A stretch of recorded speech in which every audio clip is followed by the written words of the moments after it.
First of all, I like to congratulate Vijayani sir and Jiva Shankar. சந்தோஷமாக இருக்குது because என்னோட என்னை ரொம்ப பாப்புலர் ஆக்கின ரெண்டு பேர் தான் ஜீவா சங்கர் அண்ட் விஜய் ஆண்டனி.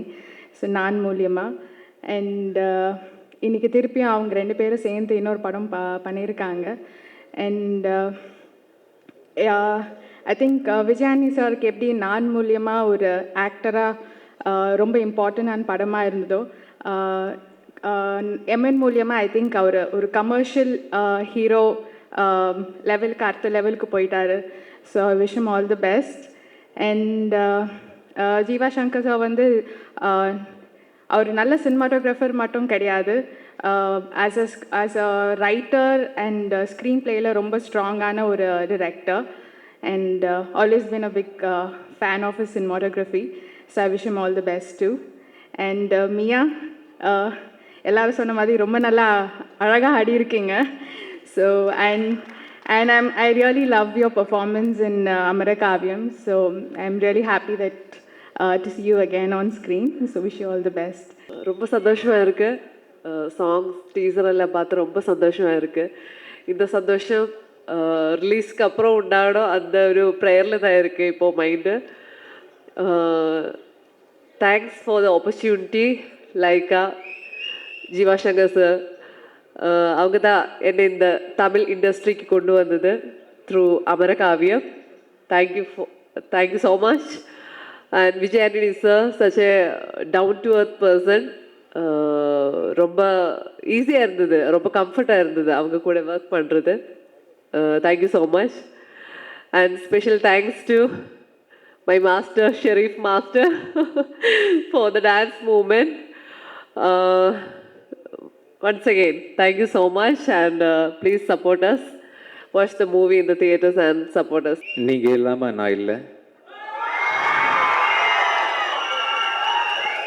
ரொம்ப சந்தோஷம் நீங்கள் எல்லாம் வந்ததுக்கு. இந்த படத்தின் தயாரிப்பாளர்கள் Lyca sir, Raju sir, Karuna சாருக்கெலாம் ரொம்ப பெரிய தேங்க்ஸ் சொல்லிக்கிறேன். ரொம்ப நான் கஷ்டப்பட்டப்போ தான் அந்த படத்தை நீங்கள் ப்ரொடியூஸ் பண்ணிங்க. எனக்கு இந்த படத்தை இவ்வளோ பெரிய ஸ்டேஜில் இவ்வளோ பெரிய ஃபங்க்ஷனில் நான் பார்க்கும்போது ஒவ்வொரு செகண்டும் நான் உங்களுக்கு மனசில் தேங்க்ஸ் சொல்லிக்கிட்டே இருக்கிறேன் சார். Thank you so much. என்னோடய ஃப்ரெண்டு ஜீவா சங்கர் என்னை அறிமுகப்படுத்தின டைரக்டர், நான் அறிமுகப்படுத்தின டைரக்டர். இதுக்கப்புறம் ஃப்யூச்சரில் நான் அமரகாவியம் படத்துலேயே சொன்னேன், ஆக்சுவலாக சங்கர் நீங்கள் எங்கேயோ போக போகிறீங்கன்னு. அது நம்ம படமாக இருக்குன்னு எனக்கு தெரியாது. யமனுக்கு அப்புறம் கண்டிப்பாக ஹிந்திலையும் சேர்த்து நீங்கள் ஒரு பெரிய டைரக்டராக வருவீங்க சங்கர். ஒரு கேமராமேன் சரி, ஒரு நார்மலான கதையெல்லாம் நீங்கள் எழுதலை. நீங்கள் முதல் படத்துலேருந்து பார்த்துட்ருக்கேன். நான், அமரகாவியம், இன்றைக்கி யமன், சாதாரண கதைகள் கிடையாது. ரொம்ப அருமையான கதாசிரியர் நம்ம சங்கர். அவருக்கு பெரிய உயரம் காத்துட்ருக்கு. ரொம்ப சந்தோஷமாக இருக்குது சங்கர். All the best. இந்த படத்தில் என் கூட நடித்த மியா ஜார்ஜ், உங்களுக்கும் இந்த படத்தில் ஒர்க் பண்ண எல்லா டெக்னீஷியன்ஸ்க்கும் தேங்க்ஸ் சொல்லிக்கிறேன். இது வரைக்கும் நான் ஒரு ஹீரோவாக நடிச்சிருக்கேன்னு சொன்னால் இயக்குநர்கள் இல்லாமல் தயாரிப்பாளர்கள் இல்லாமல் முடியாது. இதுக்கு முன்னாடி என்னோடய படங்கள் தயாரித்த அத்தனை தயாரிப்பாளர்களுக்கும், என்னோடய படத்துக்கு நான் மியூசிக் டைரக்டராக ஒர்க் பண்ண அத்தனை டைரக்டர்ஸுக்கும், என்னை ஹீரோவாக வச்சு ஒர்க் பண்ண அத்தனை டைரக்டர்ஸ், என்னோட நிர்மல்குமார், பிரதீப், இந்தியா பாகிஸ்தான் ஆனந்த், சங்கர், சசி சார் வந்து என்னை ஒரு முக்கியமான இடத்துல இண்டஸ்ட்ரியில் கொண்டு போய் வச்சுருக்காரு. பிச்சைக்காரனுக்கு அப்புறம், பிச்சைக்காரனுக்கு முன்னாடி ஒரு விஜய் ஆண்டனி நீங்கள் பார்க்க முடியுதுன்னு சொன்னால் அவர் இல்லை, முக்கியமான வேலையாக போயிருக்காரு. அவர் தான் காரணம். எல்லாருக்கும் என்னுடைய மனமார்ந்த நன்றியை தெரிவிச்சுக்கிறேன். ஒவ்வொருத்தருக்கும் ஒரு காட்ஃபாதர்னு இருப்பாங்கன்னு சொல்லுவாங்க. என்னோடய காட்ஃபாதர் வந்து எஸ்சிசி சார். ரொம்ப தேங்க்ஸ் சார். அப்புறம் வந்து தைரியமாக விஜய் ஆண்டனி ஃபிலிம் கார்பரேஷன் படத்தை ப்ரொடியூஸ் பண்ணது அப்படின்னா அதுக்கு முக்கியமான காரணம் என் அண்ணன் மாதிரி மதுரை அன்பு சார். நீங்கள் இல்லைன்னா சார் நான் படம் எடுத்திருக்க முடியாது, இந்தியா பாகிஸ்தான் எடுத்திருக்க முடியாது, பிச்சைக்காரன் எடுத்திருக்க முடியாது, சைத்தான் எடுத்திருக்க முடியாது. இதுக்கப்புறம் பல விஷயங்கள் நான் பண்ண போகிறேன். எல்லாமே நீங்கள் இருக்கிற தைரியத்தில் தான் பண்ணிகிட்ருக்கேன் சார். என்னோடய ஃப்ரெண்ட்ஸு, நான் இன்னும் மறந்த விஷயங்கள், பிச்சைக்காரனை கொண்டு போய் சேர்த்த சரவணன் சார், ஆரா சினிமாஸ் மகேஷ் சார் வரல ஃபங்க்ஷனுக்கு, சைத்தான் கொண்டு போய் சேர்த்தாங்க. இந்த படத்தை பண்ண போகிற அத்தனை டிஸ்ட்ரிபியூட்டருக்கு எல்லாத்துக்கும் நான் சொல்கிறேன், இந்த படம் ரொம்ப நல்லா வந்திருக்கு. தியாகராஜன் சார் எந்த படத்துலையும் நடிக்காத தியாகராஜன் சார் வந்து இந்த படத்துக்கு ஒத்துக்கிட்டாங்க. ரொம்ப சந்தோஷமாக இருக்குது. ஒரு நிறைய நல்லவங்களை பார்த்தேன். எனக்கு ஒரு அருமையான நண்பர்கள் கிடச்சிருக்காங்க இந்த படத்து மூலமாக. Lyca Subaskaran sir, Prem sir, Karuna sir தான் அறிமுகப்படுத்தினாங்க ராஜு சார் எனக்கு. ஆக்சுவலாக கருணா சார் ஞாபகம் இருக்குது சார் எல்லாமே. சார் ஞானவேல் சார் பேசுனதை பற்றி நான் வந்து ரொம்ப ஃபீல் பண்ணுறேன். அவரோட வலி எனக்கு புரியுது.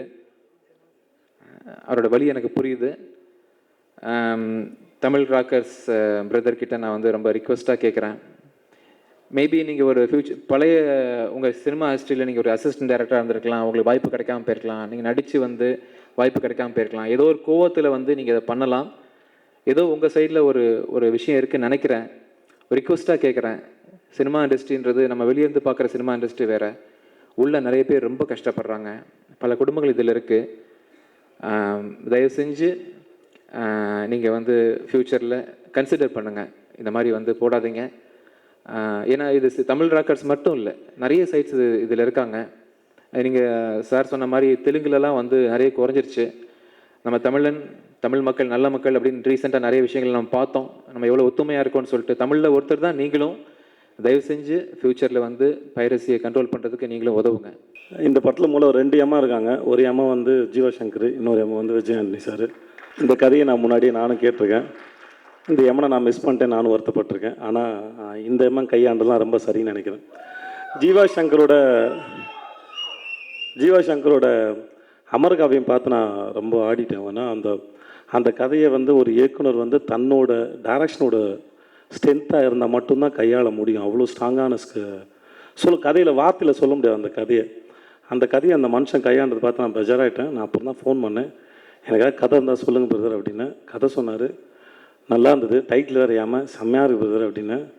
டைம் இல்லை பிரதர் அப்படின்னு. அப்போ பாய் பிரதர்னு சொல்லிட்டு போயிட்டாப்புல ஒரு வாட்டுக்கா. பட்டு இப்போ போஸ்ட்டு பார்க்கும்போது நிச்சயமாக போகாமல் அப்படிலாம் எதுவுமே இல்லை, சந்தோஷமாக இருக்குது. விஜய் ஆண்டனி அப்படிங்கிற ஒரு எம்மனை பற்றி பேசணுன்னா, சைலண்ட்டாக இருக்கிறாரு, ஆனால் ரொம்ப ஸ்ட்ராங்காக வர்றாரு. பிச்சைக்காரன் ஒரு படத்தை எடுத்து ஒருத்தர் வந்து அந்த டைட்டில் கேட்கும்போது இது எப்படி இந்த மனுஷன் ஒத்துக்கிட்டாப்புல, எப்படி டைட்டில் விஜய் ஆண்டனின்னு பிச்சைக்காரன் சவுண்டு கேட்குறதே ஒரு மாதிரி இருக்குது, எப்படி அது அப்படின்னு யோசிச்சு தான் படத்துக்கு போனேன். அது அவ்வளோ தெளிவாக அவ்வளோ ஸ்ட்ராங்காக அதை ஹேண்டில் பண்ண விதமும் சரி, இதை கான்ஃபிடண்ட்டாக இறங்கி உள்ளூர் பண்ணதும் சரி, அந்த மனுஷனோட நம்பிக்கை இருக்குது. அவர் தன் மேலே வச்சுருக்க நம்பிக்கை இருக்குது, சினிமா மேலே வச்சுருக்க நம்பிக்கை இருக்குது. அவர் கதைகளை பார்த்து செலக்ட் பண்ணுறாரு. ரொம்ப இன்டென்ஸாக நடிக்கிறார். ஆக்சுவலாக பார்க்கும்போது எக்ஸ்ப்ரெஷன்ஸ்லாம் வந்து ரொம்ப ஆழமாக இருக்குது. சாதாரணமாக இருந்தது ஆனால் ரொம்ப ஆழமாக இருக்குது. அவருடைய படங்கள்னு விஜய் ஆண்டனி சாரோட மூவிஸ் கலெக்ஷன்ஸ் ஒன்று வந்தால் அதில் அவருடைய எல்லா படங்களும் இருக்குன்னு நான் நம்புகிறேன். இது நல்ல படம், இது நல்லா இல்லாத படம் அப்படின்ற கணக்கிலே போகாதுன்னு நான் நம்புகிறேன். ஆனால் அவ்வளோ ஸ்ட்ராங்காக தேர்ந்தெடுக்கிறாரு. ஸோ அதுக்கு என்னோடய வாழ்த்துக்கள். மியா ஜார்ஜ் அவங்களோட படங்கள் நான் 2 பார்த்தேன். ரொம்ப அழகாக எக்ஸ்ப்ரெஸ் பண்ணுறாங்க, நல்லா வந்துட்டுருக்காங்க. அவங்களுக்கு என்னோடய வாழ்த்துக்கள். அப்புறம் முக்கியமாக சில விஷயம் ஞானவேல் ராஜா சார் பேசணும் சரி, ரொம்ப கஷ்டமாக இருந்தது. அவர் பேசும்போது ஒரு மனுஷனை அப்படி மேடை ஏறி பேச வைக்கிறாங்கன்னா அது ரொம்ப கஷ்டமாக இருக்குது. இந்த இண்டஸ்ட்ரி வந்து அவ்வளோ சாதாரணமாக இல்லை. இங்கே வந்து வெளியேருந்து பார்க்குறதுக்கு எங்கள் வேலை ரொம்ப சாதாரணமாக எளிமையாக தெரியலாமல் வெளியே இந்த வேலை அவ்வளோ சாதாரண வேலை இல்லை. இங்கே எல்லாருக்கும் அவ்வளோ பெரிய ஒர்க் இருக்குது. இது சினிமா முதலீடு லாபம் அப்படிங்கிறலாம் தாண்டி உள்ளே போடுற ஒவ்வொருத்தரும் ஃபேஸ் பண்ணுற மன உளைச்சல் மிகப்பெரிய உளைச்சல். இது ஒருத்தர் வந்து தமிழ் சினிமாவிலேருந்து ஒருத்தர் போட்டு இந்த மாதிரி பேசுகிறதுங்கிறது ரொம்ப வருத்தம். இதை நான் பார்க்கும்போது ரொம்ப எனக்கு மிகப்பெரிய கோவம் வந்தது, ரொம்ப வருத்தமாகவும் இருக்குது. இது கண்டிப்பாக அவர் பேசும்போது எனக்கு ரொம்ப பிடிச்ச வார்த்தை, எல்லாருமே ஒற்றுமையாக இருக்கும். நம்ம குடும்பத்துக்குள்ளே எல்லா வீட்லேயும் அண்ணன் நம்பிக்கையில் மச்சான் உள்ள சண்டை தான் இருக்கும், ஆனால் குடும்பமாக தான் இருக்கும். சினிமாங்கிறது நம்ம குடும்பம். நமக்குள்ளே என்ன பிரச்சனை இருந்தாலும் சரி, நம்ம குடும்பத்துக்கு ஒரு பிரச்சனை எல்லோரும் ஒன்று செய்யணும், அதான் சரியும் கூட. இதை ஸ்ட்ராங்காக எடுத்துக்கிட்டு இண்டஸ்ட்ரியில் இருக்க பெரியவங்களாம் இது கொஞ்சம் முன்னுக்கு வரணும். இதை பெருசாக இதை நிறுத்தணும்னு தான் ஆசைப்பட்றேன். இது ரொம்ப பெரிய வியாதியாகவும் இருக்குது, சீக்கிரம் சரி செய்யணும். எம்மனோட ஆடியோவுக்கு மிகப்பெரிய வாழ்த்துக்கள். எம்மனோட சக்ஸஸ்க்கு என்னோட வாழ்த்துக்கள். ஜீவாவும் நானும் ஒன்றா காலேஜ் போனோம், ஒன்றா கிளாஸ் கட் அடிச்சிருக்கிறோம், ஒன்றா கேம்ப்லாம் போயிருக்கிறோம். விஜய் வந்து எங்களோட சீனியராக அப்போ இருந்திருக்கிறாங்க. ஆனால் நாங்கள் காலேஜில் ரொம்ப பார்த்துக்கல, ஏன்னா நாங்கள்லாம் பிஸியாக கிளாஸ் கட் அடிச்சிட்டு இருந்தோம்னு நினைக்கிறேன். கிளாஸில் உட்காந்துட்டு பாடத்தை கவனிக்கிறதோட வெளியில் அப்படியே வேடிக்கை பார்க்கறது தான் நிறையா பண்ணுவோம். ஸோ அப்படி பண்ணுறவங்களாம் எப்படியாவது இந்த மேடைக்கு வந்துடுறாங்க, இந்த இண்டஸ்ட்ரியை தேர்ந்து எடுத்து வந்துடுறாங்கன்னு நினைக்கிறேன். செகண்ட்லி லைக்கா ப்ரொடக்ஷனுக்கும் நன்றி சொல்லணும். ஏன்னா ஒரு சின்ன ஒரு நான் ப்ராஃபிட் ஒரு ப்ராஜெக்டை சப்போர்ட் பண்ணிகிட்ருக்குறாங்க. ஸோ பெரிய ப்ராஜெக்ட்ஸ் ஒன்றும் இல்லை, இது மாதிரி சின்ன ப்ராஜெக்ட்ஸும் சப்போர்ட் பண்ணிகிட்ருக்குறாங்க. So thank you. எம்என்க்கு பெஸ்ட் விஷஸ். அடுத்தடுத்த படமும் நல்லா ஓடணுன்ட்டு என்னோடய வாழ்த்துக்கள். விஜய் அண்ணி சார் ரொம்ப நல்ல ஃப்ரெண்டு, பேசுகிறதுக்கே கூச்சப்படுவார். சாங்கெல்லாம் பார்க்குறப்ப அவரோட க்ரோத் தெரியுது. ப்ளஸ் ஜீவாசங்கர் சார் முதல் படத்துலேருந்து ரொம்ப ரசித்து பார்த்துட்ருக்கோம். இந்த படம் மிகப்பெரிய டேர்னிங் பாயிண்ட் அமையும் அவருக்கு. ப்ளஸ் டோட்டல் டீம் எல்லாருக்கும் வாழ்த்துக்கள். இப்போ போகன் ரிலீஸ் ஆகிருக்கு, ரொம்ப நல்லா இருக்குது படம். முதல் நாளே ஃபேஸ்புக்கில் 2,60,000 பேர் ஷேர் பண்ணியிருக்காங்க. ஒருத்தர் எடுத்து பைரேட்டட் காப்பியை 2,60,000 பேர் பார்த்துருக்காங்க ஃபஸ்ட் டே மட்டும். ஸோ இது ஒரு தெலுங்கு படம் அத்தாரிட்டின்னு ரிலீஸுக்கு முன்னாடியே எடிட் ஷூட்லேருந்து போயிடுச்சு. அதை அப்லோடும் பண்ணல யாரும். ப்ளஸ் டிவிடி மட்டும் மார்க்கெட்டில் வந்துருந்துச்சு. பவன் கல்யாண் சார் ஒரு ரிக்வஸ்ட் பண்ணார் ஆடியன்ஸுக்கு, ஃபேன்ஸுக்கும் ஆடியன்ஸுக்கும், இந்த படத்தை பார்க்காதீங்க, தியேட்டரில் பாருங்கன்னு. 7 நாள் பொறுமையாக ஆடியன்ஸ் வெயிட் பண்ணி இண்டஸ்ட்ரியிலேயே ஒரு மிகப்பெரிய ஹிட்டை அந்த படத்துக்கு கொடுத்தாங்க. டிவிடி 7 நாள் முன்னாடி கூட ஆடியன்ஸுக்கு அந்த மைண்ட் செட் இருந்துச்சு. ஆனால் இங்கே ஒரு ஃபேஸ்புக்கில் ஷேர் பண்ணுற தைரியம் ஒருத்தனுக்கு இருக்குது. இப்போ 9ஆம் தேதி படம் ரிலீஸு சிங்கம். தமிழ் ராக்கர்ஸ்னு ஒருத்தன் ஒரு தேவடியா பையன் போடுறான், இப்படி 11 மணிக்கு லைவ் ஸ்ட்ரீமிங் பண்ணுறோம். சாரி, பேட் வேர்டு யூஸ் பண்ணதுக்கு மன்னிச்சுக்குங்க. 11 மணிக்கு லைவ் ஸ்ட்ரீமிங் போடுறோம். 2 வருஷம் உழைப்பு மொத்த டீமும் உள்ளே கொட்டி அந்த நாய் 11 மணிக்கு லைவ் ஸ்ட்ரீமிங் போடுறோன்னு சொல்கிறான். ஃபைனான்ஸ் கிளியர் பண்ணி படம் வருமா இல்லையாங்கிறது ஒரு சைடு இருந்தாலும், இந்த சைடு அவன் கான்ஃபிடெண்ட்டாக இருக்கான், நான் 11 மணிக்கு போடுவேன்னு சொல்லிட்டு. இது மொத்த இண்டஸ்ட்ரியும் உட்காந்து வேடிக்கை பார்த்துட்ருக்கு, என்னையும் சேர்த்து தான். ஒரு 2 நாள் முன்னாடி வரைக்கும் எலெக்ஷனில் நிற்கக்கூடாதுன்னு இருந்தோம். ஆனால் இன்றைக்கி அந்த நாய்க்கு சொல்கிறேன், தமிழ் ராக்காஸ் நாய்க்கு நான் சொல்கிறேன், நீ போடுறா நாயே, நீ போடுவேன், எனக்கு தெரியும். ஏன்னா அவ்வளோ லூப் ஹோல் இருக்குது எங்கள் இண்டஸ்ட்ரியில். 6 மாதத்தில் நீ எங்கே இருக்கியோ நாயே தேடி உன்னை தூக்கி உள்ளே உட்கார வச்சு இதை லைவ் ஸ்ட்ரீம் பண்ணல பரதேசி நாயே, பண்ணுவேண்டா நாயே. எலெக்ஷன் வருது, அது என்ன பண்ணணுங்கிறது எங்களுக்கு தெரியும். மொத்த இண்டஸ்ட்ரியும் இப்போ கூட ஒன்று சேரல, உனக்கு அவன் பிடிக்கல, அவனுக்கு நீ பிடிக்கல, நான் பிடிக்கல, இப்படியே உட்காந்துட்ருங்க. ஒரு நாள் மொத்தமாக டிவி சீரியல் லிஸ்ட்டில் நம்ம இண்டஸ்ட்ரி சேரும். அது நடக்காமல் இருக்கணும்னா கொஞ்சம் நல்ல முடிவுகளை இண்டஸ்ட்ரிக்குள்ளே எடுங்க. இந்த மேடையை அதுக்கு பயன்படுத்தினது தப்பு. இருந்தாலும் எங்கே ஷேர் பண்ணுறதுங்கிற கோபம் வருது. போகன் ப்ரொடியூசர்கிட்ட பேசிகிட்டு இருந்தேன், அவருடைய வருத்தம். அதை வாங்கியிருக்கிற ஸ்ரீகிரீன் சரவணன் சார் இங்கே இருக்கார். அவர் எவ்வளோ முதலீடு பண்ணியிருக்காரு, எவ்வளோ ரிஸ்க் எடுத்திருக்காரு இந்த விஷயத்தில். அதனால் அவருக்கு தான் அந்த வழி என்னங்கிறது தெரியும். அப்புறம் பப்ளிக்கும் எந்த கோபத்தை எந்த இடத்துல காட்டுறதுன்னு தெரியறதில்ல. ஓட்டு போட்டு ஜெயிக்க வச்ச ஆட்களை தவிர எல்லார்கிட்டையும் நிறைய எதிர்பார்க்குறீங்க. கேள்வி கேட்குறது எம்எல்ஏ எம்பிகிட்ட கேட்குறது கிடையவே கிடையாது. சரிங்களா? நடிகை வரல, அங்கே ஏன் வரல, இங்கே ஏன் வரல, வந்தால் கூட்டுறோம், வரலினா கூட்டுறோம். எதுக்கு இவ்வளோ கம்ப்ளைண்ட்டு? எதுக்கு வராமல் இருந்திருக்காங்க? எந்த நடிகை நல்லது பண்ணாமல் இருந்திருக்கான்? எந்த டிபார்ட்மெண்ட் எடுத்திங்கனாலும், ஒரு டாக்டர் எடுத்துட்டிங்கனாலும், வக்கீல் எடுத்துட்டிங்கனாலும், தன் குடும்பத்துக்கு தனக்கு சேர்த்து வச்சோமா போனோமா வந்தோமான்னு தான் இருந்திருக்காங்க. ஆனால் இந்த சினிமா இண்டஸ்ட்ரியில் மட்டும்தான் எந்த ஒரு பொது விஷயம் நடந்தாலும் சரி, முதல் ஆளாக வரிஞ்சு கட்டிட்டு ரசிகர்களை கூட்டிகிட்டு போகிறதுலேருந்தும் சரி, பாக்கெட்லேருந்து காசு எடுத்து செலவு பண்ணுறதும் சரி, விஜய் சார் எடுத்துட்டாலும் சரி, ரஜினி சார் எடுத்துட்டாலும் சரி, சூர்யா சார் எடுத்துட்டாலும் சரி, அகரமுக்கு எத்தனை 4.5 கோடி ரூபா வருஷத்துக்கு செலவு பண்ணிகிட்டு இருக்காரு எஜுகேஷனுக்கு. கிட்டத்தட்ட 4,500 பேர் இது வரைக்கும் அதில் பெனிஃபிட் ஆகிட்டு மாதம் 50,000லேருந்து 1.5 லட்சம் ரூபா வரைக்கும் சம்பளம் வாங்கி தன் குடும்பத்தை காப்பாற்றிட்டு இருக்காங்க. அதுலேருந்து படித்து வந்த மாணவர்கள். ஏன் கம்ப்ளைண்ட் பண்ணிகிட்டே இருக்கிறீங்க? ஒரு விஷயம் நடந்துச்சுன்னா உடனே ஒரு நேரம் சாப்பாடு சரியில்லைன்னா உடனே சொல்லிடுவீங்களா வீட்டில் அம்மா சரியில்லைன்னு சொல்லிட்டு? அந்த நேரம் உப்பு கொஞ்சம் கம்மியாக இருக்குது, அவ்வளோதான். எல்லாம் தயவு செஞ்சு பப்ளிக் ஒரு அவேர்னஸ் வரணும். இத்தனை பேர் உழைக்கிறாங்க ஒரு படத்துக்குள்ளே, உங்களை என்டர்டெயின் பண்ணுறதுக்கு மட்டும்தான் இத்தனை உழைப்பும் போடப்பட்டுருக்கு. ஒரு டைரக்டர்லேருந்து மியூசிக் டைரக்டர்லேருந்து அத்தனை பேரும் டே அண்ட் நைட் உட்காந்து உழைச்சி உருவாக்கி தான் ஒரு படம் வருது. என்னன்னா மக்களை சந்தோஷப்படுத்தணும், அதுதான் ஃபஸ்ட்டு டார்கெட். சம்பளம்ங்கிறது ரெண்டாவது, அது தேடி வர்ற விஷயம், அதை விட்டுருங்க. ஃபஸ்ட்டு ஒருத்தர் ஆரம்பிக்கிறப்ப கோடியில் சம்பளம் வாங்கணும், லட்சணத்துக்கு சம்பளம் வாங்கணும்னு யாருமே இந்த இண்டஸ்ட்ரிக்கு வரல. எல்லாரும் ஃபஸ்ட்டு விஷயம் இது செலக்ட் பண்ணிட்டு வர்றது என்னென்னா ஒரு ரெக்கக்னேஷனும் பப்ளிக்கை சந்தோஷப்படுத்துகிற ஒரு தொழிலுங்கிற ஒரு விஷயத்துக்கு தான். அதுக்கான மரியாதையும் தயவு செஞ்சு பப்ளிக் வந்து இங்கே இந்த இண்டஸ்ட்ரியில் இன்வால்வ் ஆகிறவங்களுடைய ஹார்ட் ஒர்க்குக்கு தரணும், பைரசியை தவிர்க்கணும். Plus Tamil Rockers definitely you will get nicely within 6 months. Plus press media, அது நீங்கள் அண்டர்ஸ்டாண்ட் பண்ணிப்பீங்கன்னு தெரியும். ஒரு தப்பான ஒரு ஆள் வந்து என்கரேஜ் பண்ணாதீங்க, பைரசி என்கரேஜ் பண்ணாதீங்க. இது இன்னொருத்தனுடைய இடத்துல வந்து பட்டா போட்டு ரவுடி உட்கார்ற கதை தான் இது. தயவு செஞ்சு இது பெரிய டிஃப்ரென்ஸோ எதுவுமே கிடையாது.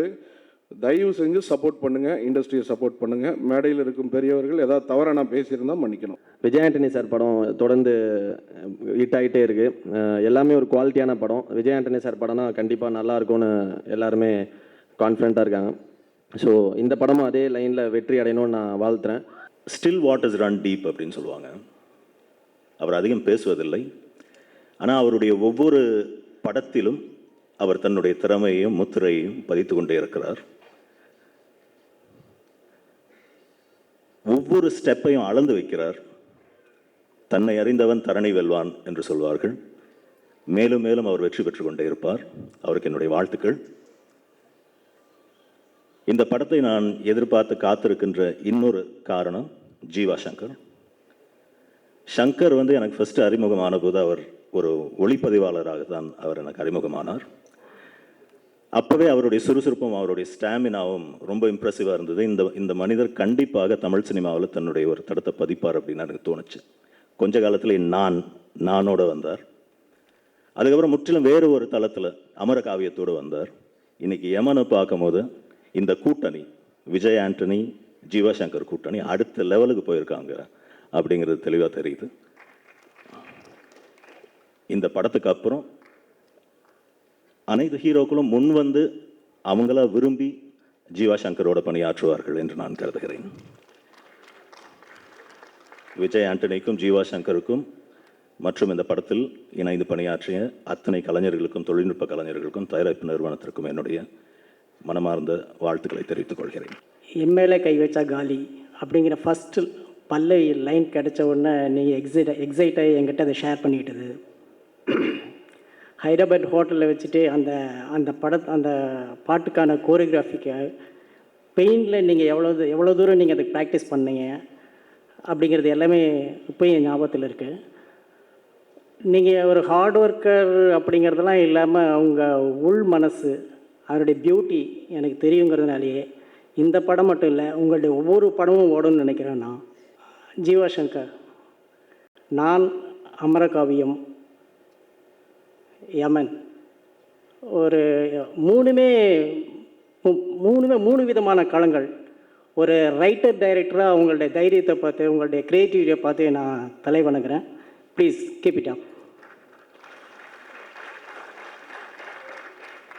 முதலாக ஒரு யமன், லைக்கா ப்ரொடக்ஷன், விஜய் ஆண்டனி, ஜீவா சங்கருக்கு மட்டும் இல்லாமல் இந்த படம் சம்மந்தப்பட்ட எல்லாருக்கும் பெரிய வாழ்க்கையை கொடுக்க போகிறோம். வாழ்த்துக்கள்.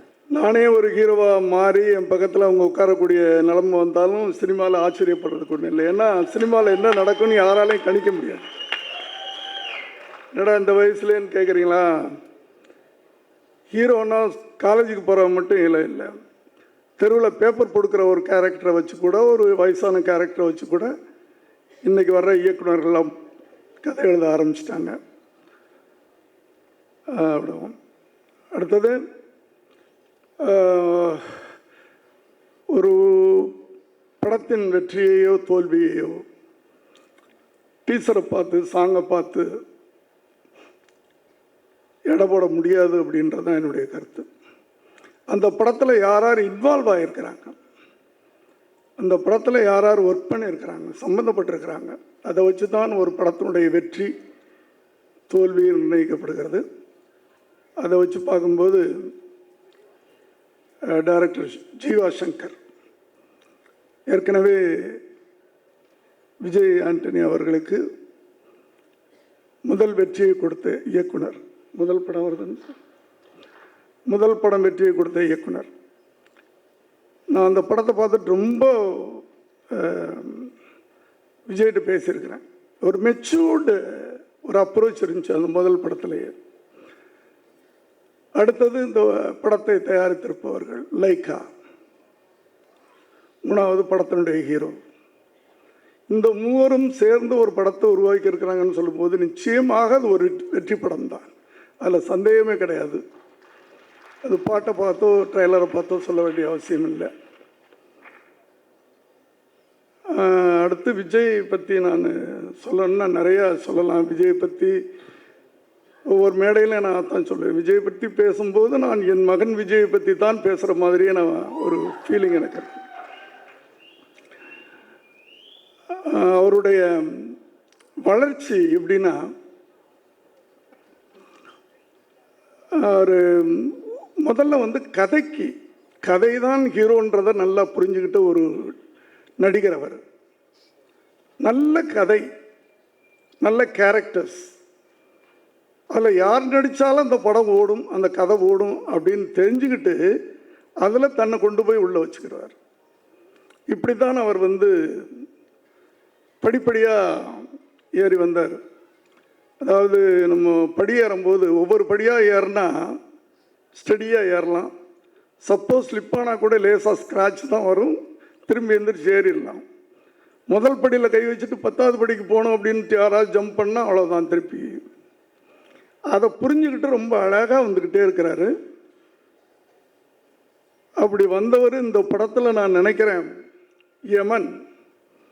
யமன்னு சொன்னாவே எல்லாரும் பயப்படுவாங்க. எவ்வளோ வயசானாலும் யமன் வராண்டான்னா ஐயோ அப்படிம்பாங்க. ஆனால் ஏன்னா உயிரை எடுக்கிறவன் யமன் சொல்லுவாங்க. ஆனால் இந்த யமன் லைக்காவிற்கு லாபத்தை கொடுக்கின்ற யமனாக இருப்பான் என்று நான் நம்புகிறேன். விஜய் நான் முதல்ல ஒரு மியூசிக் டைரக்டராக தான் அவரை நான் பார்த்தேன். ஆனால் அவர் நடிகனாக மாறும்போது தன்னை அவர் எந்த அளவுக்கு தயார்படுத்திக்கிட்டாரு அப்படின்றத நான் கூட இருந்து பார்த்துவேன். நான் ஒரு நடிகனுக்கு நடித்தா மட்டும் பார்த்தாது, டைரக்டர் சொல்லிக் கொடுப்பாங்க, அது மாதிரி நடிச்சிட்டாவே ஓகே. ஆனால் அது மட்டும் பத்தாது, சினிமாவுக்குள் இருக்கின்ற அத்தனை டெக்னிக்குகளையும் அத்தனையும் தெரிஞ்சுக்கிட்டு நம்ம நடிக்கணும். கதைனா என்ன, ஸ்க்ரீன் பிளேனா என்ன, கேரக்டரைசேஷன் தான் என்ன, அதை எப்படி கொண்டு போகணும், அது ஒரு தொய்வில்லாமல் போகிறதுக்கு அவரே ஒரு திரைக்கதை இயக்குனர் தான். நான் அப்படி தான் நான் சொல்லுவேன். நான் அப்படி எல்லா திறமைகளையும் தனக்குள்ளே வச்சுக்கிட்டு, இங்கே யாரோ சொன்னாங்க எல்லா திறமையும் வச்சுக்கிட்டு அடக்கமாக உட்காந்துருக்கார் அப்படின்ட்டு. அவர் பேசவே மாட்டார்னா, அவர் பேசினாரும் ரொம்ப பேசுவார் அவர். அது எனக்கு தான் தெரியும், அடுத்தது அவங்க மனைவிக்கு தெரியும். இங்கே கரெக்டாக யாரோ சொன்ன மாதிரி நடிச்சுக்கிட்டு உட்காந்துருக்காரு, ரொம்ப பவ்யமாக நடிச்சுட்டு உட்காந்துருக்காரு. அவர் எப்படியாப்பட்ட ஆள், எவ்வளோ தன்னம்பிக்கையானவர், எவ்வளோ வேகமானவர், எவ்வளவு விஷயத்தை உள்ளே வச்சுருக்கிறான்றது எங்களுக்கு தான் தெரியும், கூட இருக்கிறவங்களுக்கு. அப்படியாப்பட்டவர். ஆனால் ரொம்ப அழகாக காலடி எடுத்து வச்சு வந்துக்கிட்டு இருக்கிறாரு. இந்த யமன் நிச்சயமாக இது ஒரு ஹீரோயிசம் படம்னு நினைக்கிறேன் இந்த டைட்டிலே. ஏன்னா பிச்சைக்காரன் ஒரு ஹீரோயிசம் இல்லை. பிச்சைக்காரன்லாம் ஒரு ஹீரோன்னு சொல்ல மாட்டாங்க. யமன் வரான்னா யார் வேணாலும் பயப்படுவாங்க. இது டைலாக் வச்சுருக்கிறீங்களான்னு தெரியல. எவன்டா எனக்கு எதிரி, நான் தாண்டா உனக்கு யமன் அப்படின்னு டைலாக் வச்சுருக்கீங்களா சார்? இல்லையா? அடுத்த படத்தில் வச்சுக்கோங்க. அப்படி ஒரு நல்ல படம் இது. நான் பார்க்கல, 2வது தரம் போட்டிங்கன்னா நான் பார்த்துட்டு என்னுடைய திருப்திக்கு நான் பாருங்க. நான் இந்த படம் மாபெரும் வெற்றி அடையணும். எல்லாருமே சொன்னாங்க அவருடைய வெற்றிக்கு பின்னாடி ஃபாத்திமாவும் சாண்ட்ராவும் இருக்கிறாங்க அப்படின்னு சொல்லிட்டு. அவர் வாழ்க்கைக்கு பின்னாடியே அவங்க 2 பேர் தான். ஏன்னா இவரை சமாளிக்கிறதுன்றது வந்து அவங்க 2 பேரை விட்டால் யாராலையும் சமாளிக்க முடியாது. ஏன்னா உள்ள பர்சனல் லைஃபுக்கு போகிறேன்னு நினைக்காதீங்க. எப்படின்னா யார் நானே இருக்கட்டும், விஜய் இது இப்படி பண்ணலாம் இப்படி பண்ணலான்னா இப்படி கையை கட்டிக்கிட்டு இப்படி கையை கட்டிக்கிட்டு எல்லாம் கேட்டுக்கிட்டு இருப்பார். ஆனால் அவர் என்ன மனசில் நினைக்கிறாரோ அதைத்தான் செய்வார். அப்படியாப்பட்ட தனக்குள்ள ஒரு நம்பிக்கையை வளர்த்து வச்சுக்கிட்ட ஒரு மனிதன். அதுதான் பெரிய விஷயம். தன்னம்பிக்கை, தனக்குள்ள ஒரு நம்பிக்கை, நான் இது செய்கிறேன், இது கரெக்டாக வரும் அப்படின்ற ஒரு நம்பிக்கை வளர்த்து கொண்டிருக்கின்ற ஒரு நடிகன். இந்த யமன் நிச்சயமாக லைக்கா அவர்களுக்கு பிரம்மாவாக இருப்பான் என்று வாழ்த்தி விடைபெறுகிறேன். ராஜமாணிக்கம் சார் சொன்ன மாதிரி இது வந்துட்டு அரசியல் பின்னணியில் நடக்கிற கதை, பட் கண்டென்ட் வந்துட்டு கர்மா.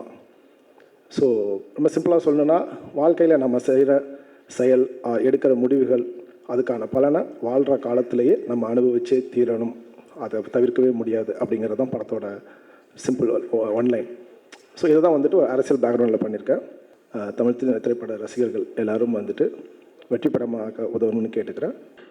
இன்றைக்கெல்லாம் விஜய் ஆண்டனி பையன் ஹீரோவாக தான் பேசுகிறாங்க, பட் அவர் music director is a very good music director, அது எல்லாருக்கும் தெரியும். So we want him to compose more songs and ஆக்டராக மட்டும் இல்லாமல் மியூசிக் டைரக்டராகவும் இன்னும் நிறைய சாங்ஸ் கொடுக்கணும். பிகாஸ் அவரோட மெலடிஸ் எனக்கு ரொம்ப பிடிக்கும். அண்ட் ஜீவா சங்கர் அமரகாவியம் ஒர்க் பண்ணும்போதே அவருக்கு 2 ஃபேஸ் இருக்கும். ரொம்ப ஒரு சாஃப்ட் நேச்சர் ஃபேஸ் அண்ட் இன்னொன்று பயங்கரம் பவர்ஃபுல்லான ஒரு ஃபேஸ் இருக்குது. பட் ஐ திங்க் யமனில் அது வெளியில் வரும். அண்ட் ஐ ரியலி பிகாஸ் நாங்கள் ஒரு ஆஸ் அ டிரெக்டர் மியூசிக் டைரக்டராக இல்லாமல் எனக்கு ரொம்ப க்ளோஸ் ஃப்ரெண்ட். ஏதாவது ஷேர் பண்ணணுன்னா இம்மீடியட்டாக பண்ணுறது. But from my heart I really wish this film is a great success. All the best to the team. 3 வருஷம் முன்னாடி என்கிட்ட கம்ப்யூட்டரில் வந்து இந்த டைட்டில்லாம் காமிச்சார். நம்மளுக்கெல்லாம் பிடிச்ச ஒரு டயலாக் இருக்குது. நான் இது வந்து ஒரு நிமிஷமும் ஒரு வினாடியும் நானே செதுக்குனதுடா அப்படின்னு சொல்லுவாங்கள்ல. தன்னுடைய கெரியரை அட்வான்ஸாக பிளான் பண்ணி இந்த வருஷம் இந்த மாதிரி படம் அப்படின்னு செதுக்கிட்டு போகிற இன்னொரு மிகப்பெரிய ஆர்டிஸ்டாக உருவாகிறது தான் விஜய் ஆண்டனி சார். நான் கண்டிப்பாக சொல்லுவேன். ஏன்னா 3 வருஷம் முன்னாடி எம்என் என்ற டைட்டில் அவர் ஃபைனலைஸ் பண்ணி, யார் என்ன சொன்னாலும் சரி பிச்சைக்காரன் டைட்டில் வைக்காதீங்கன்னு சொல்லி அவர் வந்து பிடிவாதமாக ரிக்வெஸ்ட் பண்ண ஒரு ஆள் நானும் தான் கூட. பிடிவாதமாக முடியாது, இதுதான் டைட்டில் சார், இதை தவிர வேறு எதாவது பேசுங்க சார் அப்படின்வார். அந்த தன்னம்பிக்கை, தன் மீது இருக்கிற மிகப்பெரிய நம்பிக்கை எல்லாருக்குமே இன்ஸ்பிரேஷன். நான் சொல்வேன், எனக்கே மிகப்பெரிய இன்ஸ்பிரேஷன். என்னென்னா அவருடைய போராட்டம் எனக்கு தெரியும். அவருடைய வாழ்க்கையில் வந்து நம்பிக்கை தான் அவருக்கு வாழ்க்கை. தன்னுடைய திறமை, தன்னுடைய நம்பிக்கை, அந்த போராட்டத்துக்கான ரெடினஸ், எல்லாத்துக்கும் ரெடினஸ் அவர். அதாவது எவ்வளோ கடன் வாங்கி ஒரு ஸ்டுடியோ செட்டப் பண்ணி இந்த இண்டஸ்ட்ரியில் யாருமே இல்லாமல் எந்த துணை இல்லாமல் வந்து ஒரு மியூசிக் டைரக்டராக ஜெயிச்சு, அது பிறகு எல்லாரும் கேட்பாங்க, நல்ல பாப்புலராக போயிட்டுருக்கீங்க மியூசிக் டைரக்டர் ஐயா, நடிக்கணும்னு வரும்போது இல்லை நான் நடிப்பேன் அப்படின்னு சொல்லிட்டு தனக்குன்னு ஒரு ஐடென்டிட்டியை நான் என்ற படத்து மூலமாக உருவாக்குறாரு தன்னுடைய ஓன் ப்ரொடக்ஷனில். அது பிறகு ஒரு ஸ்டெப்பாக செதுக்கி இன்னைக்கு யமன் அப்படின்ற ஒரு பாப்புலர் டைட்டிலோட வராரு. இன்னும் என்னென்ன வச்சிருக்கீங்க தெரியல விஜய் ஆண்டனி சார், என்னென்ன டைட்டில் வச்சிருக்கீங்க தெரியல. அண்ட் எல்லார் மாதிரி தான் வந்து நாங்களாம் ஆச்சரியப்படுற விஷயம் என்னென்னா இந்த தன்னம்பிக்கை. இதுதான் இந்த படத்தினுடைய மாபெரும் வெற்றி. முதல்ல இந்த ஆர்யா ரைடர்ஸ் குரூப்பில் இருக்கிற ஜீவா சங்கருக்கு என்னுடைய வாழ்த்துக்கள். நாங்களாம் ஒரே குரூப், கலையரசன், ஜீவா சங்கர், நாங்களாம் வந்து காலங்கத்தில் சைக்கிள் குரூப் ஒன்று. அண்ட் அவருடைய குரூப்பு அந்த ஜீவா சங்கர் வந்து நான் படம் மூலமாக விஜய் ஆண்டனி சாரை இன்னைக்கு ஒரு மிகப்பெரிய நடிகரை அறிமுகப்படுத்தி இன்னைக்கு யமன் மூலமாக இன்னொரு பெரிய வெற்றி அவர் கண்டிப்பாக கொடுக்க போகிறார் நான் நம்புகிறேன். மிகப்பெரிய ஆச்சரியமாக இருந்தது மியா ஜார்ஜ். ரொம்ப சாஃப்டான இதெல்லாம் பார்த்துட்டு திடீர்னு அவங்க டான்ஸ் ஆனதை பார்த்து நான் வந்து ஐ வாஸ் ஷாக்ட். நான் சொன்னேன், யார்ப்பா இது இப்படி ஆடுறாங்க பக்கத்தில் கேட்டிருந்தேன் நான். இல்லை சார் மியா ஜார்ஜ் தான் சார் அப்படின்னாரு. நான் சொன்னேன், அவ்வளோ அற்புதமாக இந்த படத்தில் ஒரு கமர்ஷியல் ஹீரோயினாக உருவாகியிருக்காங்க. அண்ட் இந்த படத்தை தயாரித்த ராஜு மகாலிங்கம் சாருக்கும் and Vijay Antony film corporation, Fathima மேடத்தை பற்றி சொல்லனா யாருமே வந்து நிறுத்த முடியாது இந்த ஃபங்க்ஷனை. அவருடைய வெற்றிக்கு பின்னாடி மாபெரும் உழைப்பு, மாபெரும் சக்தி அப்படின்னா ஃபாத்திமா மேடம் தான். வாழ்த்துக்கள் ஃபாத்திமா மேடம், மாபெரும் வெற்றிகள் உங்களுக்கு காத்திருக்கு. கடைசியாக நான் ஒன்றே சொல்லணும், ஞானவேல் சார் பேசின வார்த்தைகளை ஊடகங்கள் அதிகப்படுத்தாமல் அந்த உணர்வுகளை மட்டும் அதிகப்படுத்துங்க. அந்த உணர்வுகளை மட்டும் நீங்கள் வந்து பிரதிபலிச்சிங்கன்னா நான் சந்தோஷப்படுவேன். ஏன்னா அவர் பேசின வார்த்தைகள் வந்து ஒரு தயாரிப்பாளராக இருக்கிற அந்த வலி, அந்த ஒரு தன்னை இவ்வளோ 60-75 கோடி ரூபாய் செலவு பண்ணி எடுத்த ஒரு படத்தை ஒருத்தர் ஓப்பனாக சேலஞ்ச் பண்ணுறாருன்ற ஒரு வெறியில் அந்த கோவத்தில் அவர் பேசின வார்த்தைகள் தான். அது மேடைக்கு வந்து சரியா இல்லை அப்படின்லாம் ஃபீல் பண்ணிட்டு எழுத வேண்டாம். என்னுடைய ஒரே கோரிக்கை. ஏன்னா அந்த உணர்வுகளை பாருங்கள். இன்றைக்கி போகர்ன்ற படம் 20 கோடி மேலே செலவு பண்ணி எடுக்கப்பட்ட படம் வந்து 4 லட்சம் மேலே ஃபேஸ்புக்கில் வியூஸ் போயிட்டே இருக்குது. அதை தடுக்க முடியல. ஆனால் இந்த இண்டஸ்ட்ரியில் மிகப்பெரிய பிரச்சனை அப்படின்னா, தியாகராஜன் சார் இந்த படத்தில் அற்புதமான ஒரு டைலாக் சொல்லியிருக்காரு. சகுனிகளும் சாணக்கியர்களும் இருக்கும் இந்த இடம் அப்படின்னு சொல்லிட்டு அதை நான் காட்டுறேன்னு சொல்லியிருப்பாரு.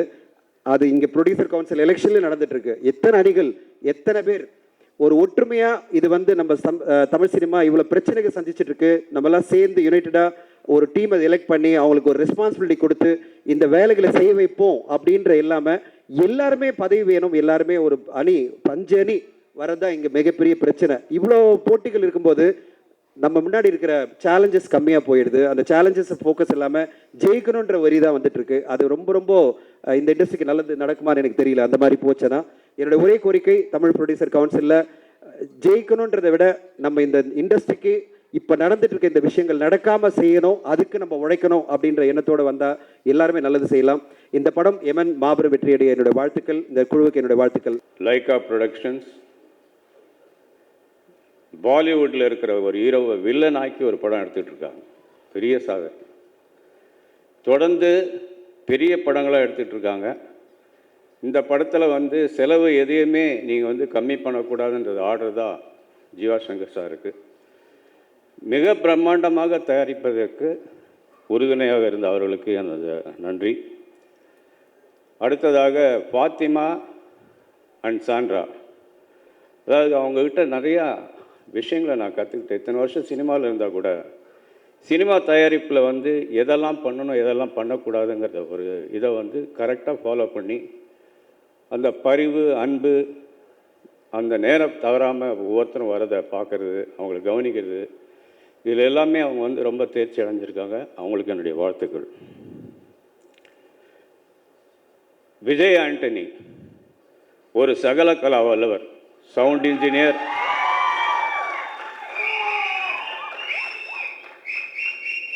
பாடகர் மற்றும் கடினமான உழைப்பாளி, மிக சிறந்த நடிகர். அவர் முதல் படத்திலே ரொம்ப சட்டில் ஆக்ட் பண்ணியிருப்பார். அதுலேருந்து இம்ப்ரூவ் ஆகிட்டாருங்கிறதெல்லாம் கிடையாது. அவருக்குள்ள ஒரு வெறி இருக்குது. அவருக்குள்ள ஒரு மிக பிரமாண்டமான, அதாவது ஒரு மிகப்பெரிய ஒரு நடிகர் அவருக்குள்ளே ஒளிஞ்சிக்கிட்டு இருக்கார்.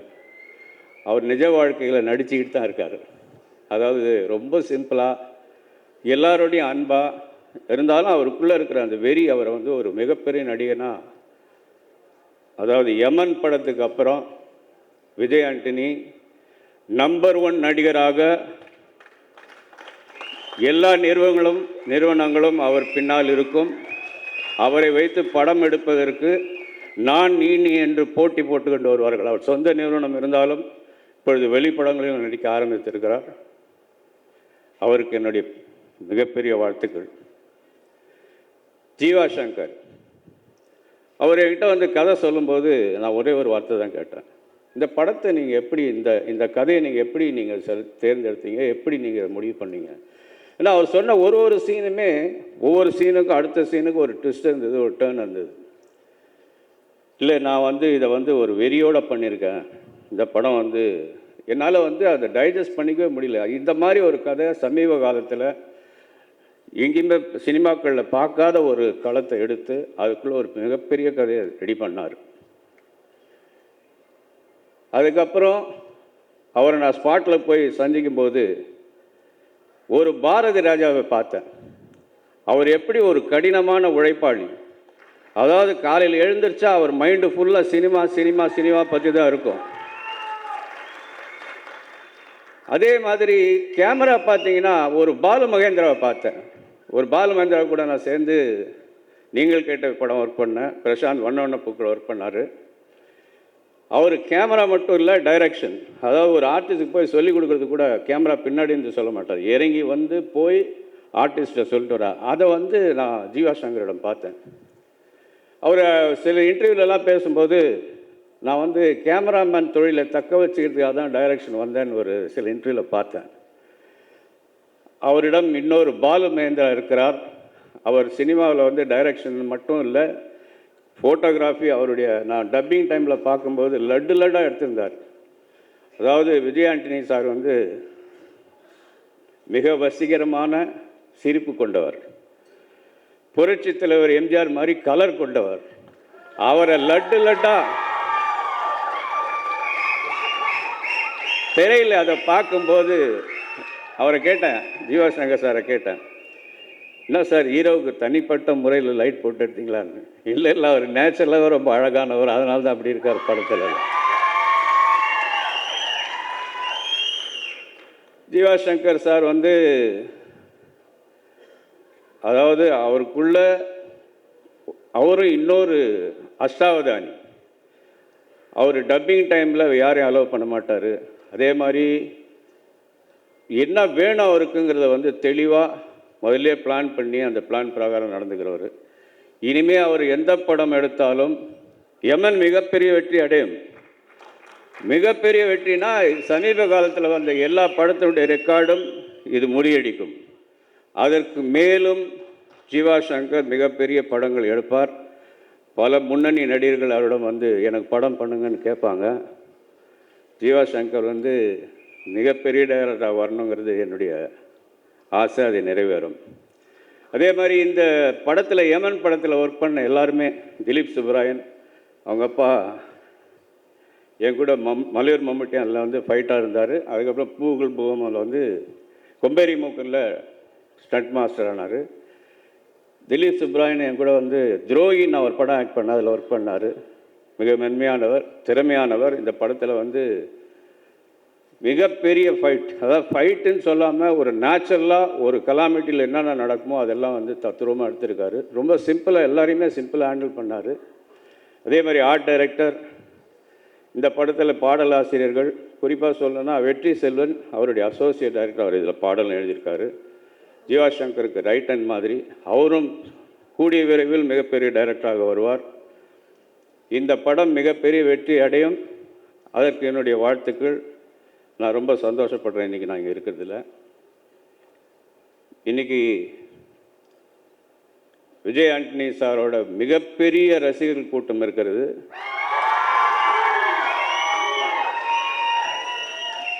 அது மேலும் விரிவடைந்து உலக அளவில் அவர் இங்கே மட்டும் தமிழில் மட்டும் இல்லை, பிச்சைக்காரன் தெலுங்குலேயும் ஒரு பெரிய கலக்கி அங்கே ஒரு 35 கோடியை கலெக்ட் பண்ணுச்சு. இந்த படம் தெலுங்குலேயும் மிகப்பெரிய வெற்றி அடையும். இந்த படம் லைக்கா ப்ரொடக்ஷன் ஆகட்டும், விஜய் ஆண்டனி ஃபிலிம் கார்ப்பரேஷன் என்ற ஒரு நிறுவனமாகட்டும், அவங்க திட்டமிட்டு முறையாக அழகாக செதுக்கி ரொம்ப பிரமாதமாக கொண்டு வந்திருக்கிறாங்க. எனக்கு இந்த படத்தில் விஜய் ஆண்டனி சார் கூட ஒர்க் பண்ணது ரொம்ப சந்தோஷமான விஷயம். அவர் கூட ஒர்க் பண்ணிக்கிட்டு இருக்கும் பொழுது எனக்கு 3 விஷயம் ரொம்ப பிடிச்சது. ஒன்று, வெரி ரேர் டு பிலீவ், யாராவது புகழ்ந்து சொன்னால் அவர் காது கேட்காது. 2வது, ரொம்ப எளிமையாக சாதாரண ஒரு ரசிகனாக இருந்தாலும் சரி, ஒரு அசிஸ்டன்ட் டைரக்டராக இருந்தாலும் சரி, மக்களுடைய ஒப்பீனியன் யார் என்ன சொன்னாலும் ஏற்புத்திறன் கேட்டுக்கிடுவார். நல்லது கெட்டது என்ன ஏதுங்கிறத கேட்டுக்கிடுவார். கேட்டுக்கிட்டு அவர் சுயமாக முடிவெடுக்கிறது. 3வது, அர்ப்பணிப்போடு ஒர்க் பண்ணுறது. 24 மணி நேரமும் சினிமா இந்த ப்ராடக்டை நல்லா கொண்டு வரணுங்கிறத தவிர வேறு எந்த சிந்தனையும் இல்லாமல் ஒர்க் பண்ணக்கூடிய ஒரு ஹீரோ. அது ரொம்ப பாராட்டத்தக்க ஒரு அம்சமாக நான் பார்த்தேன். ஜீவா சங்கர் சார் கூட நான் இதற்கு முன்னாடியெல்லாம் ஒர்க் பண்ணியிருக்கிறேன். அவர் டைரக்டர் ஆஃப் ஃபோட்டோகிராஃபியாக ஒர்க் பண்ணுகின்ற பொழுதெல்லாம் the film maker with full of complete creative strength. ஆடியன்ஸுக்கு அப்படி என்னென்னலாம் பிடிக்குமோ, எந்த மாதிரி அம்சங்களெல்லாம் ரசிப்பார்களோ அதெல்லாம் அழகுணர்ச்சியோடு படைக்கக்கூடிய ஒரு பெரிய படைப்பாளி. அவர் கூட சேர்ந்து நான் ஒர்க் பண்ணுறதை ரொம்ப பெருமையாக கருதுகிறேன். அவர் நிறைய விஷயங்களை சாதிச்சிருக்கிறார், நிறைய விஷயங்களை கொடுத்துருக்கார். அவர் கொடுத்த பிரமாதமான ஒரு ஃபைண்டு தான் அழகு டேலண்ட் ரெண்டுமே கலந்த மியா ஜார்ஜ். இந்த படம் மட்டுமல்ல, அவங்க எந்த பாத்திரத்தையும் ஏற்கக்கூடிய ஒரு அற்புதமான ஒரு ஆர்டிஸ்ட் அப்படிங்கிறது இந்த படத்திலையும் உங்களுக்கு ப்ரூவ் ஆகும். மேலும் அசோசியேட் டைரக்டர் வெற்றி செல்வனிலிருந்து இதில் ஹார்ட் ஒர்க் பண்ண அசிஸ்டன்ட் டைரக்டர்ஸு, அப்புறம் ரொம்ப திட்டமிட்டு எக்ஸிக்யூட் பண்ணி ப்ரொடக்ஷனில் ஈடுபாடு கொண்ட சாண்ட்ராமா, ஸோ இவங்க அத்தனை பேருக்கும் நான் நன்றி சொல்லிக்கிறேன். ஒட்டுமொத்த இந்த யமன் படம் மிகப்பெரிய வெற்றியடையும். லைக்காவுக்கு என்னுடைய வேண்டுகோள், நீங்கள் நிறைய சிறிய படங்களையும் தயாரிக்க வேண்டும். ஏன்னா சின்ன படங்கள்லாம் தயாரித்து சரியாக மார்க்கெட் பண்ணி ரிலீஸ் பண்ண முடியாமல் தோற்று போயிடுது. ஸோ நீங்கள் தயாரித்தா நிச்சயமாக மார்க்கெட் பண்ணி நல்லபடியாக அதை கண்டிப்பாக பண்ணிடுவீங்க. அதை நிறையா தயாரிப்பு நிறுவனங்கள் தயாரிப்பாளர்கள் தயாரிக்காமல் இருக்காங்க. அவங்கள்ட்ட உங்களுக்கு தரமானவர்களை தேர்ந்தெடுத்து அவங்கள்ட்ட கொடுத்து நீங்கள் அதை எடுக்க வைக்கலாம். ஒரு 2.0 விற்கும்போது நீங்கள் ஒரு 25 சின்ன படத்தை கூடவே விற்றுடலாம். அந்தளவுக்கு அந்த படத்துக்கு பொட்டன்ஷியாலிட்டி இருக்குது. தயவு செஞ்சு அதை செய்யணும்னு ராஜு அவர்களை நான் கேட்டுக்கிறேன். அதே மாதிரி சினிமாவை தவிர எதுவுமே தெரியாத ஒரு குழந்தை விஜய் ஆண்டனி. அந்த குழந்தையை அம்மாவாக அன்பு காட்டி அப்பாவாக வழிநடத்தும் சகோதரி ஃபாத்திமா விஜய் ஆண்டனி அவர்களுக்கு என்னுடைய வாழ்த்துக்கள். விஜய் ஆண்டனி சார், உங்களுடைய உழைப்பு, இந்த சினிமா மேலே நீங்கள் வச்சுருக்கிற காதல், உங்கள் நல்ல மனசு, இதுக்கெல்லாம் இந்த படத்தில் இல்லை, நீங்கள் எடுக்கிற எல்லா படத்துலையும் ஜெயிச்சுட்டே இருப்பீங்க. நீங்கள் எமன் எடுத்தால் இல்லை, பிரம்மான்னு எடுத்தாலும் ஜெயிப்பீங்க. காப்பதும் நீங்களே அழிப்பதும் நீங்களேன்ற மாதிரி நீங்கள் எப்பவும் ஜெயிச்சுட்டு இருக்கணும். என்னுடைய வாழ்த்துக்கள். அதே மாதிரி இந்த படத்தில் எனக்கு ரொம்ப இன்ட்ரெஸ்டிங்காக ரொம்ப பிடிச்ச விஷயம் தியாகராஜன் சார். நான் தியாகராஜன் சாருக்கு ரொம்ப பெரிய ரசிகன். இந்த ஷர்ட்லாம் பவர்ஃபுல்லாக நடிக்கிறதுன்றது இப்போ இருக்கிற ட்ரெண்டு. அது 25-30 வருஷம் முன்னாடியே ஆரம்பித்து வச்சவர் அவர் தான். அதனால் அவர் இந்த படத்தில் நான் ரொம்ப பர்சனலாக ஒரு ரசிகனை எதிர்பார்க்குறேன். சார், நீங்கள் ரொம்ப கம்மி படங்கள் நடிக்கிறீங்க, நிறைய படங்கள் கமிட் பண்ணி நடிக்கணும். வரவங்களையெல்லாம் ஒத்துக்க மாட்டேன்னு திருப்பி அனுப்புகிறீங்க. நிறைய பிஸியாக இருப்பீங்க, அதுக்கு மேலே நீங்கள் நடிக்கணும். அதே மாதிரி என்னுடைய இந்த திறமையான இயக்குனர், தமிழ் சினிமா மிகவும் நோட்டட் டைரக்டராக இருக்கிற விஜயவா சங்கருக்கு என்னுடைய வாழ்த்துக்கள். அவர் நல்லா வரணும். டீமுகளான வாழ்த்துக்கள். அதே போல் இந்த தமிழ் சினிமா பல வகையில் திருடப்படுவதற்கு, அதை தடுக்க முடியாமல் இருப்பதற்கு காரணம் நமக்கு சாதகமான சட்டங்கள் இல்லாமல் இருப்பதே தவிர சங்கங்கள் அல்ல. ஒன்றுபட்டால் உண்டு வாழ்வு என்பதை மீண்டும் வலியுறுத்தி அனைவருக்கும் வாழ்த்து கூறி விடைபெறுகிறேன். நன்றி. லைக்கா ப்ரொடக்ஷன்ஸில் வந்து 2.0, சபாஷ் நாயுடு போன்ற பெரிய பட்ஜெட் படங்கள் வந்து கொண்டிருந்த நேரத்தில் நல்ல கான்செப்ட் பேஸ்டு மீடியம் பட்ஜெட் படங்கள் பண்ணலாம் அப்படின்னு முடிவெடுத்து விசாரணை, நானும் ரவுடி தான், அந்த வரிசையில் நிறைய படங்கள் செய்து வந்தோம். அப்போ தான் வந்து விஜய் ஆண்டனி சார் வந்து என்னை மீட் பண்ணி பிச்சைக்காரன் படத்துக்காக மீட் பண்ணார், அதை ரிலீஸ் பண்ணணும் அப்படின்ட்டு. ஸோ நான் அந்த கதையை ஒன்றைன்னு சொன்னார், ரொம்ப இன்ட்ரெஸ்டிங்காக இருந்தது. நான் ஒன்று மட்டும் அவர்கிட்ட கேட்டேன், சார் இந்த எல்லாம் பர்ஃபெக்ட், இதை நம்ம பண்ணுறோம், ஆனால் அந்த பிச்சைக்காரன்ற நான் பெரிய பெரிய படங்கள்லாம் பண்ணிகிட்ருக்குறோம், லைக்காவின் பிச்சைக்காரன்னு போட்டால் எப்படி இருக்குன்னு தெரியல, கொஞ்சம் டைட்டில் மாற்ற முடியுமா அப்படின்னு கேட்டேன். அவர் ரொம்ப ஸ்டபனா, சார் அது இந்த படத்துக்கு இது ரொம்ப ஆப்டான டைட்டில் சார், இதுதான் ரொம்ப நல்லாயிருக்கும், இது தயவுசெய்து இது மட்டும் சொல்லாதீங்க, இது எது இருந்தாலும் பரவாயில்ல அப்படின்னாரு. சரி அப்படின்னு சொல்லிவிட்டு நான் கொஞ்சம் டைம் கொடுங்க சார் அப்படின்னு சொன்னேன். மறுநாள் கூப்பிட்டு சரி பண்ணலாம் அப்படின்னு சொல்லி அவரை கூப்பிட்டு வந்து உட்காந்தோடனே, இல்லை சார் வேறு ஒரு டிஸ்ட்ரிபியூட்டர் வாங்கிட்டாங்க சார், நம்ம கண்டிப்பாக வேறு ஏதாவது படம் பண்ணுவோம் சார் அப்படின்னு சொன்னார். அப்போ சரி சார், நல்ல கதை கேட்டிங்கன்னா நீங்கள் எனக்கு சொல்லி அனுப்புங்க, நம்ம கேட்போம், நல்லா இருந்தால் ப்ரொசீட் பண்ணலாம் அப்படின்னு சொன்னேன். அப்போ தான் ஜீவா சங்கர் அவர்களே என்னிடம் அவரை அனுப்பி வைத்தார். ஸோ ஜீவா சங்கர் வந்து அந்த ஸ்கிரிப்டை நரேட் பண்ணாருங்க. ஒரு 2.5 hours கதை கேட்டேன். ஒரு செகண்டு கூட அந்த விறுவிறுப்பு குறையாமல், அது மட்டும் இல்லாமல் விஜய் ஆண்டனி சார்ன்னு சொல்லிட்டு விஜய் ஆண்டனி சார் ஒரு பிராண்ட் ஆஃப் ஃபிலிம் மேக்கிங்கில் இப்போ செட் ஆகிட்டார். பார்த்திங்கன்னா நான், சலீம், பிச்சைக்காரன், அதுபோல் இப்போ சைத்தான் வரைக்கும் அவரோட பிராண்ட் ஆஃப் ஃபிலிம் மேக்கிங்னு ஒன்று.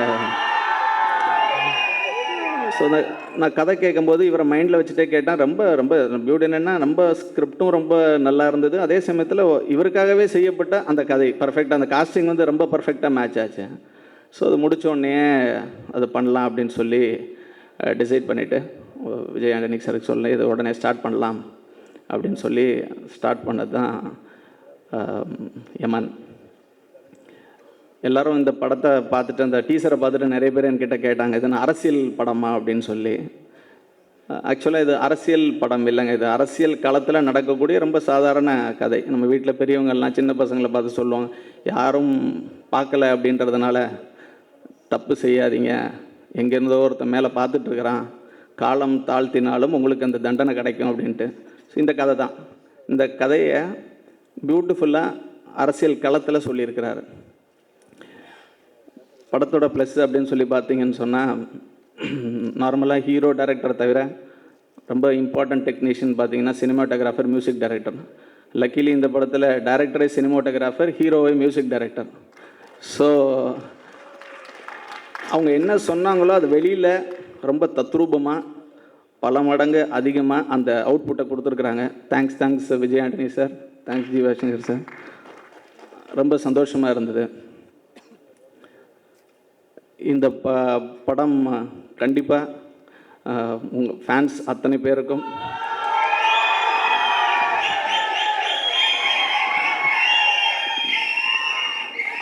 அவரை எப்படி எதிர்பார்க்குறீங்களோ அந்த விஷயம் உங்களுக்கு திருப்திகரமாக இந்த படத்தில் இருக்கும்.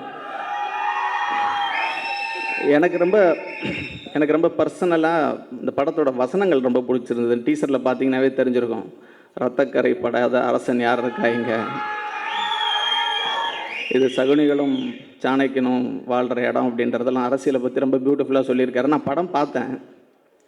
அந்த படத்தில் எனக்கு ரொம்ப ஒரு சர்க்காஸ்டிக் அரசியல் டைலாக் ரொம்ப பிடிச்சிருந்தது.